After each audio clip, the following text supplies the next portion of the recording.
And for a different perspective altogether on President Karzai's visit, I'm now joined by Igor Khokhlov from the Institute of World Economy and International Relations. Many thanks for being with us here on RT. Now, both Dmitry Medvedev and Hamid Karzai said that drugs trafficking was the top priority that both countries needed to tackle. Why do you think that this issue is getting such a lot of attention and at such a high level now?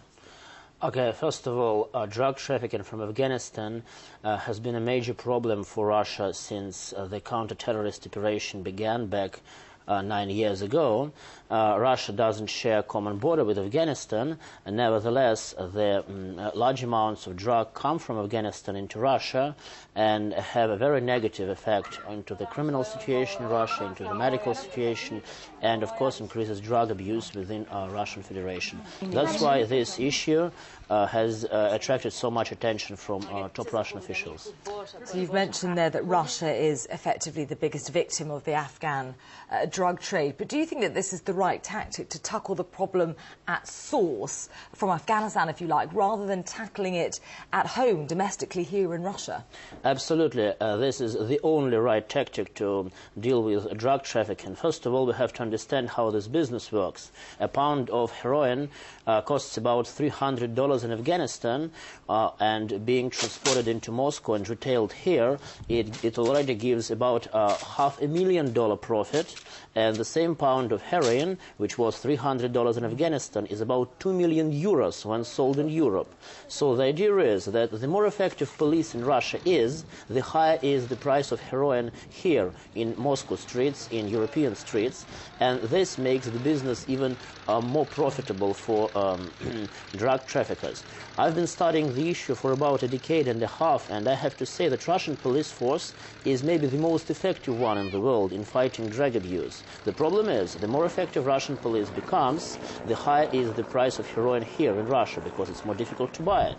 So it makes the business even more profitable. So the only way to crush drug trafficking, the only way to stop this flow of drugs coming into Russia is to fight problem at its source in Afghanistan.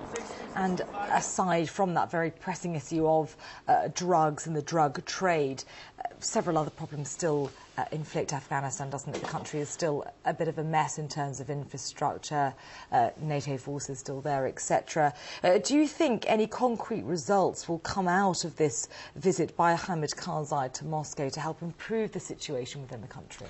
You know, Russia has changed its tactics. At the beginning of the counter-terrorist operation a few years ago, Russia hoped that international forces could crush extremism in Afghanistan, and Russian officials hoped that maybe they could be able to stop the influx of drugs coming into Russia. But now we see that Americans and their European allies, let's say it clearly, have failed in fighting extremism in Afghanistan. Taliban is gaining more and more support from the local warlords in Afghanistan, and the production of heroin has been steadily increasing since 2009, since the beginning of this operation. So now, of course, Russian officials have to deal the problem talking directly to the leaders of Afghanistan. That's the only way to solve the problem, as I see.